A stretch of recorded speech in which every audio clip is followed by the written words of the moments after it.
Oh man! That boss portrait looks very weird. I wonder what the boss of this stage is. It could be anybody. It could be everybody. Also, second technically, when the first few rooms of the level are infested with lots of traps and powerful enemies, you know that doesn't bode well for your safety. This is kind of like a big enemy review. These next few rooms. And Thriller. This one's my favorite because it has every skeleton connected. Every skeleton, including the final cutter guy. Yeah. He's a boss skeleton. Is that what it's actually called? No, they're pirate samurais is what they're called. But that makes more sense. Final cutter guy is okay too. And then this gimmick, which actually is pretty cool. This is kind of actually a last-minute thing. When I was making the game, I didn't intend there to be 3 ship levels. It was just going to be the first level, which instead of fighting Doroko, you'd actually fight the boss rush there. But then I decided that was too short, so I added this level in.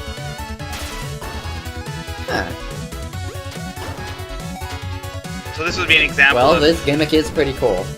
Now this would be an example of when you were asking before if there were any levels that were cut. And I was like, no, actually I added levels. This is one of them. I see. That makes sense. And also, I like what you did with this gimmick in that it's actually a bit dangerous. If you are... you have to be really careful with maneuvering around the different terrain. Yeah. Try to make it really interesting, because I know some seasoned players will get kind of bored waiting for the crusher to go. Yeah, but you made it so that and that's an engine fail. Yeah. So you made it pretty quick, which actually well, it certainly keeps it from being boring.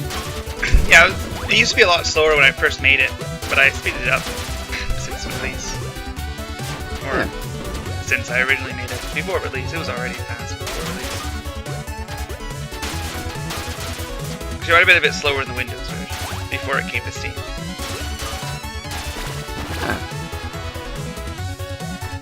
There can't be much more of this game left, right? Well, this is the final video for the game.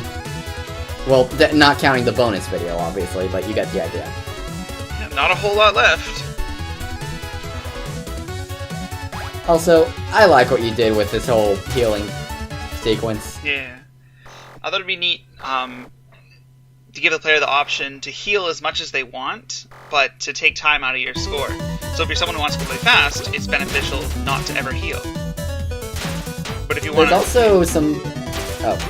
also some funny dialogue that occurs, and I even got one where he wanted Gourmet Gal's autograph. Yeah. He has a bunch of random dialogues he'll give you after the first one.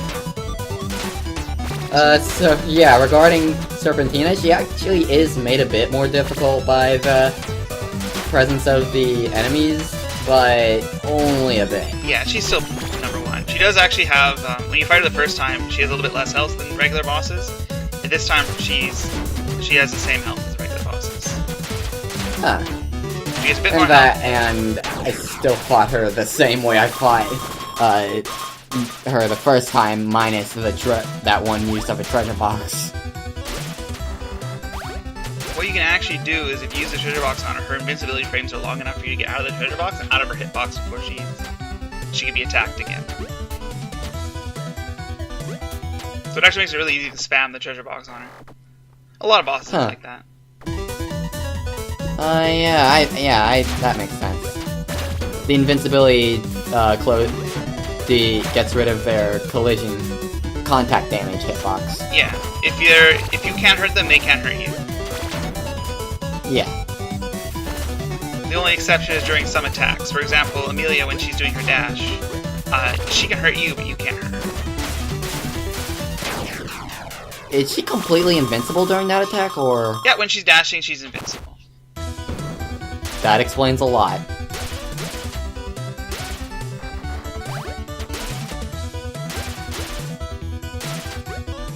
So yeah, we've got the boss rush here, and a fun little note about Amelia's dialogue before the boss battle. If you actually talk to her in towns, in her cell, since all the pirates, as you go along the game, get captured and put in cells, like the jail cells,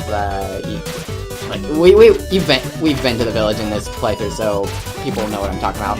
They get incarcerated. Then, yeah, there's actually a bit more dialogue in the before the refight. Yeah, if you talk to them in jail, you get a little bit of extra dialogue. It's only for Amelia and Pacifica. Pacifica? Yeah, she gets additional dialogue as well. I'll have to examine that later then. I didn't realize that she got extra dialogue. Yeah. Just her and Amelia.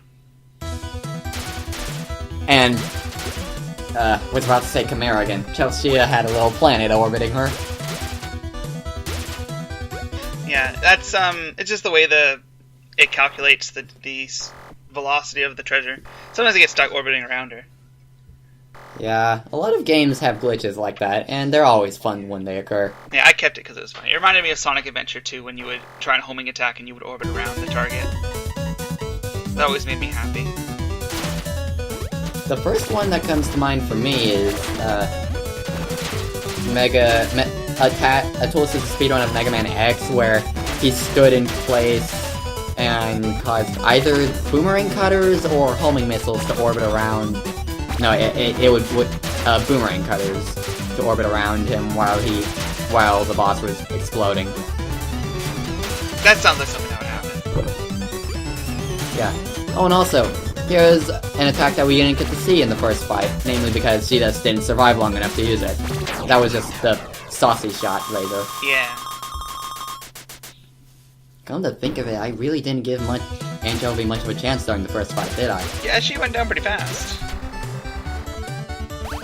And there's a gourmet dialogue. I remember how many dialogues And best she has. refight dialogue. She's upset. She didn't get to sit in a box. She had to sit like she outside does her all box. the time. Yep. That's missed box time. She's trying her best, and you're just beating her up. Yeah, it's kind of saddening. And also, this worked just about as well as you'd expect. You actually get an achievement for beating her with the box. I tried to go for that, but unfortunately I think I beat her before I actually got it. Either that, or Yeah, there she I don't even goes. know if I've already gotten it, yeah. So I made up for it by just spamming the treasure box in her face. Now you are the box champion. I am the box champion! Well, actually, Chelsea is the box champion, but you get the idea.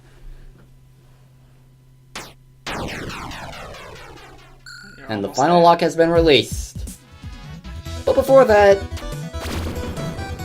Right, this one. yeah. The final fairy. Is that the last one?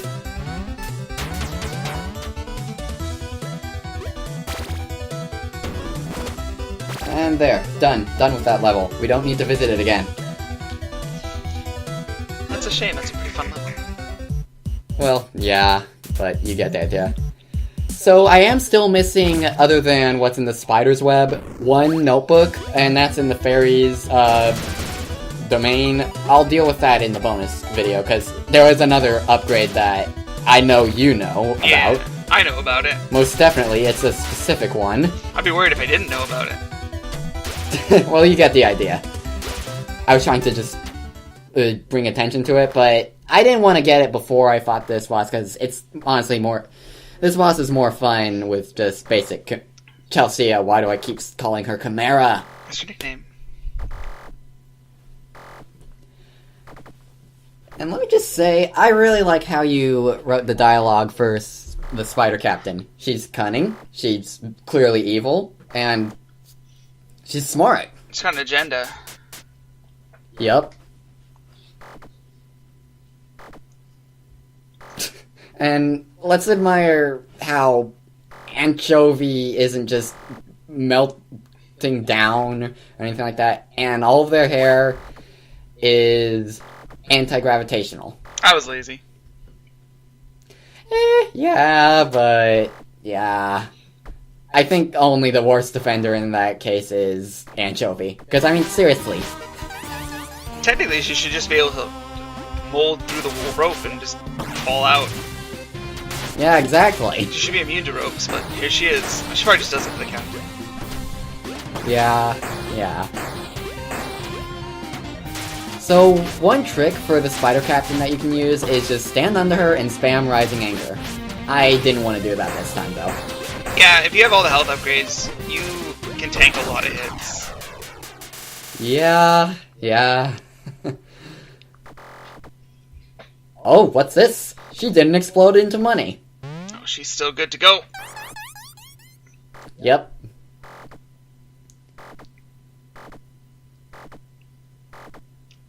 Also, something else. Is the Spider Captain technically another XP of Muffet? No. It's just Spider. The only one is the one that was submitted as a villager. Yeah. And that actually makes sense when I think about it, because both Muffet and the villager and the maid, the Spider Maid, have to do with focus on food-related stuff. Yeah.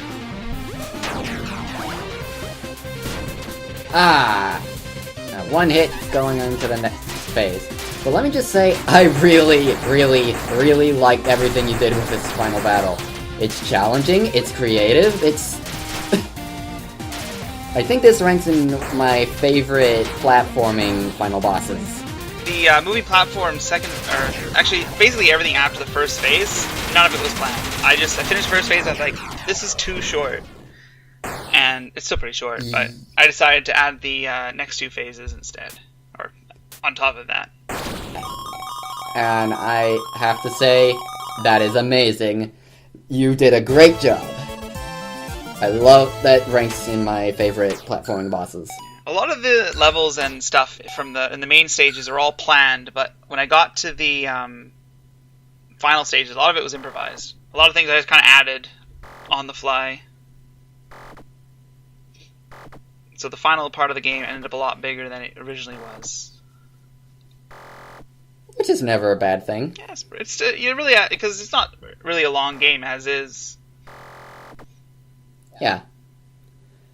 And here we see that Chelsea becomes the new captain of the Sea Spiders, which actually also technically happens in the bad ending, because yes, if you choose Heck Yes when the Spider Captain makes her offer, you can get a wrong ending. I'll cover that in the bonus video, but at least this doesn't lead to a bad ending. Either way, she's captain, so really there is no bad ending for Chelsea.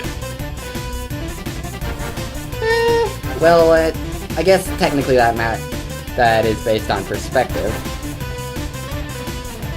Because, I mean, the Heck Yes ending kinda sucks for the villagers and the scientists. Yeah, but we don't care about that. And DJ Doroko is still out there somewhere.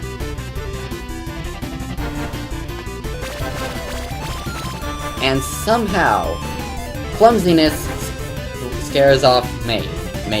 That's your superpower. That makes no sense. By the way, I've been meaning to ask, does the Professor come from any game? No. He's not from any game.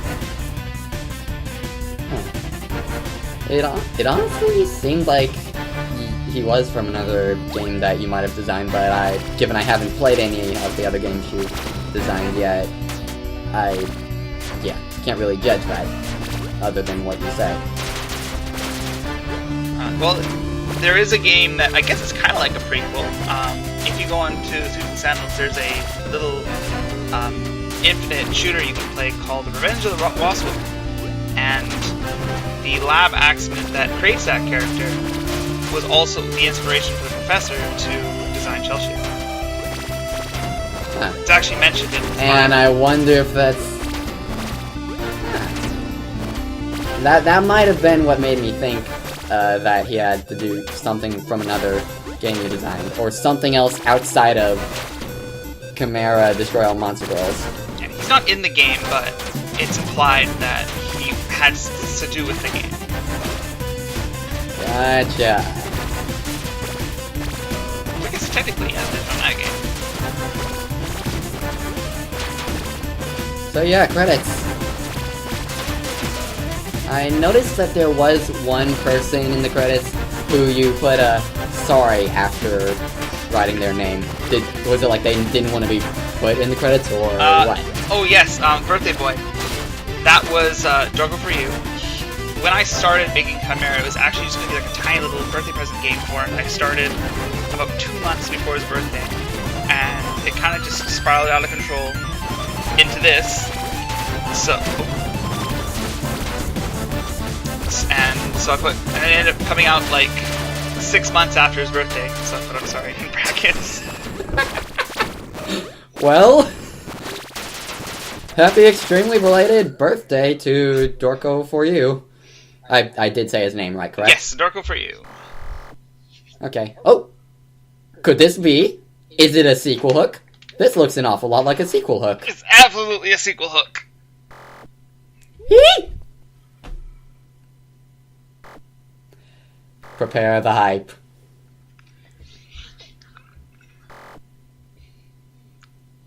And hopefully, if Wargirl does well, I'll have suitable funds to really put a lot of effort and skill into this sequel.